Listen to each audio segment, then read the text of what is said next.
અમરેલી શહેરમાં શેરબજારમાં રોકાણના નામે ચાલતા સાયબર ફ્રોડના એક મોટા કૌભાંડનો પોલીસે પર્દાફાશ કર્યો છે। આશરે 20 દિવસ પહેલા નોંધાયેલી સાયબર ફ્રોડની ફરિયાદના આધારે અમરેલી સિટી પોલીસે મૂળ પાટણના મહેનરજી ઠાકોર નામના આરોપીને ઝડપી પાડ્યો છે। હવે આ આરોપીના બેંક ખાતામાં માત્ર 2 મહિનાના ટૂંકા ગાળામાં ₹2.74 લાખ જેટલી મોટી રકમ જમા થઈ હતી અને તેની સામે ગુજરાતભરમાં અગાઉથી જ 8 જેટલી સાયબર ફ્રોડની ફરિયાદો નોંધાઈ હતી અને જ્યારે આ ઘટનાને પગલે અમરેલીના એસપી સંજય ખરાતે લોકોને આવા ડિજિટલ અને શેરબજારના નામે થતા સાયબર ફ્રોડથી સાવધાન રહેવા અપીલ કરી છે।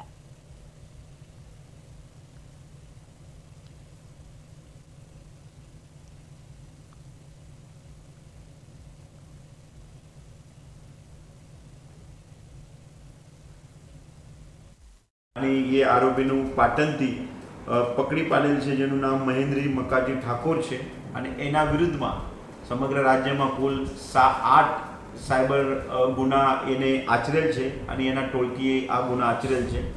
ज्यारे अमे आ सागर अने एनो सागरीतो छे ए लोकोने अकाउंटनो अभ्यास कर्या त्यारे आ लोकोने बहु टूंक समयमां एटले छेल्ला 1 महीनामां एना अकाउंटमां जे टोटल ट्रांजेक्शन छे ए पण लगभग 2.5 करोड़ करता वधारे प्रमाणमां टोटल ट्रांजेक्शन थाय छे।